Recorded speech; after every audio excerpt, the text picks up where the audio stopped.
amanya ge banyago pronunciation yago nzibuzi naye nga amuyita Ayatollah. Ayatollah Ali Hamney tugene ne Ali erijja okusoboka tukize tugane omwami yabadde supreme leader. Tunakuwalira wamu ne bannayuganda bali mu UAE, United Arab Emirates. Enjige yagudde mu nsi ezo. Tunakuwalirako mu nabo ne waliwo badde basaba obuyambi okuba nga bakoma mu ggwanga ly'ettu Uganda. Tusaba gavumenti oba obusobozi obwo weebuli oba bisobola nga enkola system weeri okwasaganyeko bayambeko abaana badde Uganda, because at the end of the day tebalina musango gwe bakologera mu nsi ezo bagenda kunoonya na kukyusa bulamu. Yes, kukyusa bulamu. So bibanga okukyusa bulamu kuzimu okuyiwa omusaayi soka n'okomako n'oddako ewaka. Oliwo bannaffe abagenda mu kulonda naddayo kko ne yeekukuma owaayi sukeŋŋereko kwewaka embeera yinza okuba sinnungi.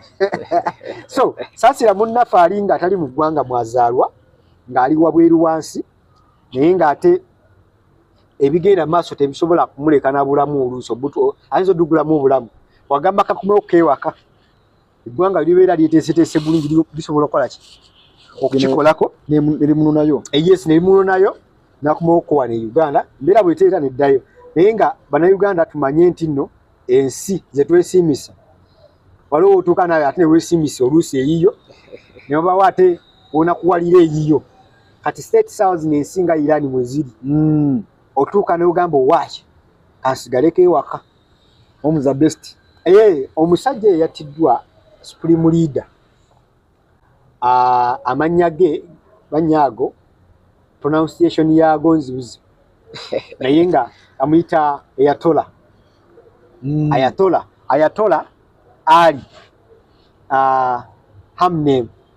Hamney tugene ne Ali erijja okusoboka tukize tugane omwami yabadde supreme leader naye nga supreme leader ono aba wa ku ntikko nti musobola ne structure ez'abakulembeze eno wansi abalala naye oli yali ku top yakulebya naggono yasalawo. Kati abantu abo baali balonda ba president era aliko president ndowooza mu 81 ne 89 wabula bwe yava ku bwa president nadda n'afuna title ya supreme leader. Era ku supreme leaders Iran bebadde erina tuza yabadde aluddemukko mu myaka nga yakugenda mu myaka 36 ng'ali ku bwa supreme leader. So yatuuse okubeera ng'asa obulamu bwe busaanyizibwawo olw'ebyo ebikolebwa ng'era ensi zonna endala nti buli wokola omukulembeze wokola ebintu nga binyigiriza oludda olumu waliwo essaawa weetuuka ng'ate ludda lw'onyigiriza oluusi luyambibwako. So bikubeera nga Israel ne America bagattiddwe wamu amaanyi oba obwanga ne babutunuza eri supreme leader oyo wa Iran era naako yakonfamingiddwa nga bwe yafudde.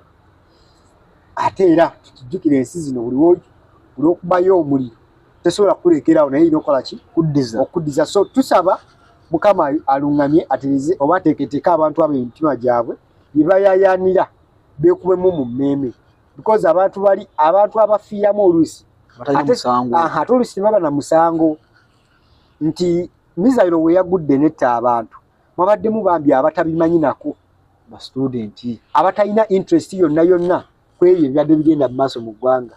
So kati oluusi bino bibigwawo abantu bangi babigulamu olulamu n'alumanya nani nesalumanya n'abigenderamu. Otherwise bibiri eyo bitusaba eggwanga beekubemu mu mutima emisi zonna nga bwe ziri mu mbirani zeetereezi bibeere nga bino bikubeera nga bituuka ku nfette bikakkana omuntu adde mu bulamu bwe because buli muntu ku nsi kuno akeera ku makya ng'ayagala kuba bulungi. Mu kuba bulungi ekisingira ddala okubaowera ekikulu y'eddembe because ne oba okola ssente ng'eddembe teriwo tosobola zinyumirwa. So kati okubeerawo okeera ku makya oyinza okubulwa ekyokulya n'ate okeera ku makya nga ekyokulya weekiri naye nga tokimanyi waliwo ekyobulabe bungi yaliwo otuuka toteredde kiba kyangu So bibyo lunaku olwaleero. Wow. Bwenno abadde atulaba ku mikulu gyaffe Blog Media wamu ne Focus TV obadde mulabye bulungi. Katukomyewo kukaawo tunalabagana olungi Einstein naawe. Comment ndagala yabwerere. Bwe kiri. Aha. Kati kwe kulondola okwo kwandibadde kukolebwa actually amanyi we gandibadde n'olwokuba system eriwo abantu batuuka nga buli ali mu department agikozesayo byakola ki byayagala. Kati kino kireeta obunafu nti General Yoweri Kaguta Museveni ye ne bw'aba ayagala nnyo bambi abantu be bafune ku service delivery no paka wansi naye ng'ebituli biri wano waggulu ebikoleddwako era tuwanga abakotakota mugaalo monde. So nze kinandyowoozeza tokeni eno nnungi nnyo okuweebwa abantu bano ndala mu kakundi ak'enjawulo naye bajjukire nga kutereeza system. Kati baabo waliwo ka 11 gwe nawulira agenda otandika okusalibwako ku content creators. Those are the issues ezanditunuddwamu nti how much era bagenda kumwalenjinga kusinziira ku kikuba ne Uganda obeera n'akaduuka nga gwe alina capital owe miliyoni 2 oba miliyoni 1 musasula sente zezimu No capital 10. No miliyoni 10 mu capital w'edduuka. Kati bintu byetwali tutunuulira omusolo mugenda tugereka yes naye bugenda kukola gutya kyano ki mutendera kyo mutufu gwino yitibwa kati. Those are the loopholes ebituli ebibeerawo. So mu presentation eyo mwabadde n'omukulu gwe bayita Lili Puzzle Lunnabi. Lili Puzzle nze nabye nga olusekero yabadde akoba muzeeyi nga lulinga olutajja kukola manyi muzeeyi yakoonya ebintu by'omusabiriza direct ebyomusabiriza direct. Mwana oyo Omukulu yagambye nti natambula ebigere ebinzimba n'ennyimba amalokoli ne gannuma. Ebyo muzeeyi tabyokola tabyagala. ebyenda bindi kungulu. Ebyenda bindi kungulu. Mwana oyo Oluseke yadde akuba nalabe nga ate yayokezza mu ngeri emu eba endala. Butandika okususuuta sister Natasha mwannyina Natasha. Yes kisobola okukola mu ngeri emu endala naye omukulu yaweeweese nnyo yasusse okuweeweeta era mu ngeri emu oba endala kisobola omuziwa lwa nsonga pulezidenti naye akimanyi abantu bangi abagenda ewuwe gy'ali naye nga basabirizi baagala kulya. Kati oluseke bwe tukulembeza direct bw'otyo omukulu ayinza okwenyonola ono leero ng'azze bw'ati leero ng'akikoze bulala. So kati Lili Puzzle mu ngeri emu oba endala yakisussizaamu tukize tugaane batusene bamubuuza point ye eriki. I think he could take that advantage okunyola kisi biki ebiri mu bbaluwa ze yawadde ze yawandiise because mulimu obubaka. Kati oba ofunye omukisa gw'akazindalo mu eddakiika zo koona ku ebyo by'owandiikidde abantu babimanye. Nsonga ebbaluwa zo tukimanyi bulungi zisobola okutuuka n'obutatuuka oba n'otuuka ne ziigina owalindibwa. Omanyi bbaluwa mmeka eziri mu ofiisi eya Janet Museveni nga minisita nga y'omuntu pitirivu. Kati bwe Lili Puzzle okakasa nti eyiye egenda kukola ki enebeera ku mwanjo enebeera ku mwanjo. So it was better you address some points there and then NB ne C ne otakoma ku Z ne tuwulireko ko publicly kibeere mawulire because bakuyise mawulire and wekinga mawulire kiba ku records mu bbaluwa twategedde kyo kirimu. Kati bwokeera enkya ne baba bakuba kiboko tulonyisinza okuza wasabye emboko tusobola okulowooza wasabidde emboko wapaza kuyawandiise mubaddemu emboko osanga. So it is better if you're given a platform okubako kyoyogera awo yennyula.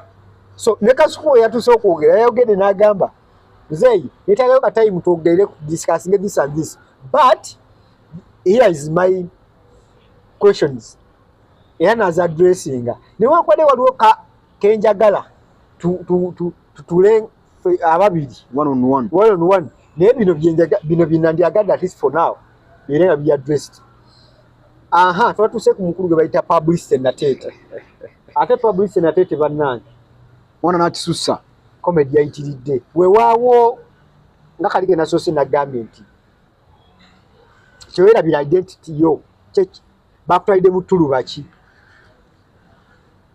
Publicity Natete singa yakedde ku makya ng'ayogeranga munnamawulire kungu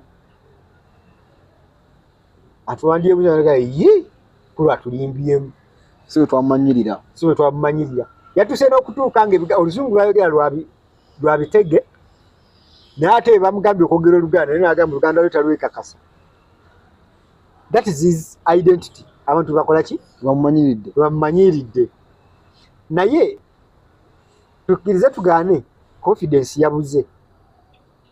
Sajja ina amasanyaza atiika alabika. Confidence we yabulidde ku Publicity Natete kwe kubeera nti yatuuse ku ssa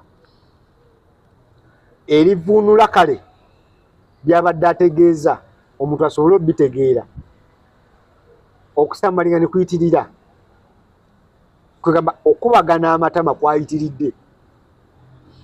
However simunenya olwa identity ye gye yayolesezza gye yatutte wali because it is what people expected from him. Oluzungu olwo lwaki olwebitege namaana alutereeza mu Luganda n'akunyonyola. So eyamuyise teyabadde disappointed because too much seriousness atasobola okuleetera abantu okwebbwa n'obutategeera biki bigenda mu maaso. Ate omanyi ayinza okuba nga ye mission ye yatuukidde ya Publicity yabadde yakola ki yakola ekyo ekyamukoze eki ekyamutwaliza era kye yakoze.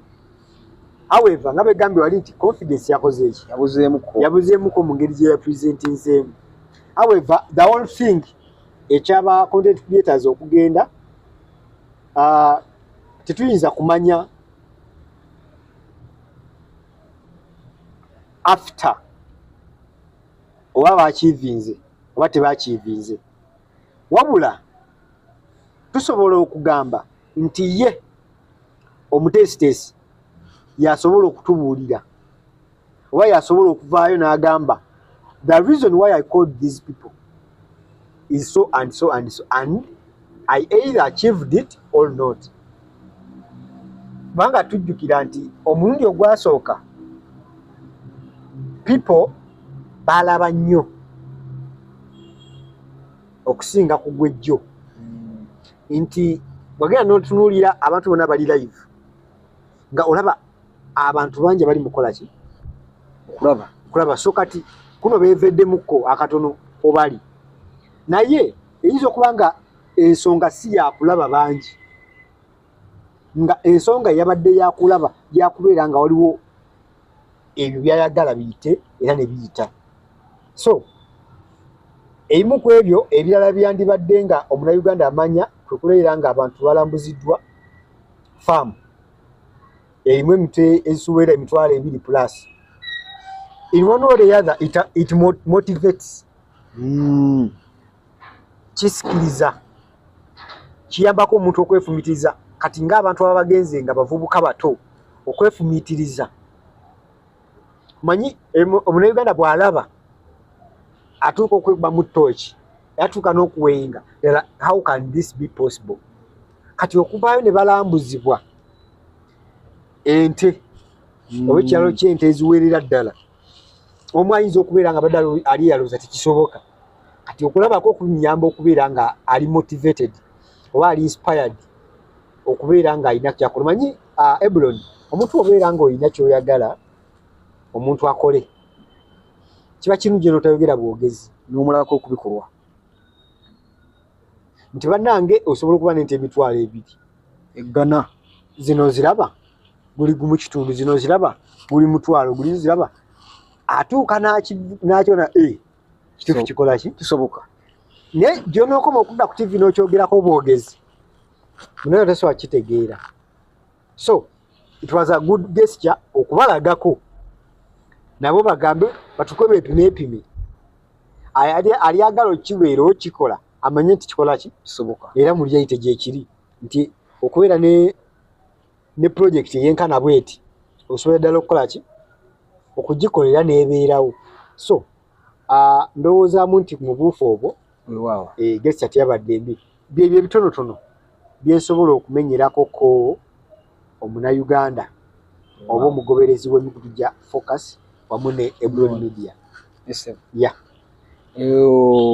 Tulina kusigaza akaterekeka bakaba baffe tubasizaawo kaawo. Mpozi okujjukiza alaba emikutu gyaffe gino kwe kubeera nga nkujjukiza baganda baffe aba Focus Event Services bagamba nti beeyune bakolera omukolo olwo budget kwata ssente ziteeke ku table nina miliyoni 10 njagala ekifaananyi njagala juice njagala decoration njagala kati bo ne bagamba eyita zibulako oba twongere zino zisobola kukola kino oli mumativu nakyo nti ye oba nedda sente zotuwadde zisobola kukola bwe kiti ne bwe kiti ku mutendera guno bweguti ne bweguti tukize tugane nti buli service provider abaako ne packages.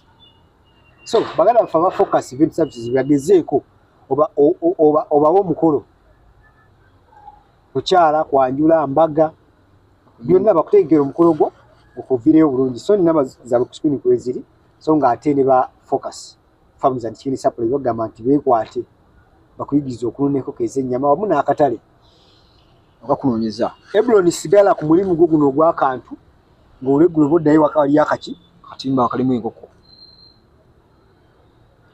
Maama w'abaana abeere ku mulimu gwo ogwa saaluuni ng'olweggulo waka waliyo weyakedde okuwaayo emmere mu kayumba n'olweggulo wagenda okuteeka amazzi. Kati ye project gy'osobola okukola ng'egattiriza ku mirimu emirala gy'okola egikufuula bizi olunaku. So bannaffe abalunzi b'enkoko aba Focus Farms and Chicken Supply bagamba nti beeyune bakuyigiriza okulunda enkoko. Ate era bonna ba Focus Event Services ne Focus Farms and Chicken Supply ku TikTok kwebali emikutu egyo kwegiri ogenda n'olabako ko bye boogerako nti babikola nobeera nga naawe obimanya. Otherwise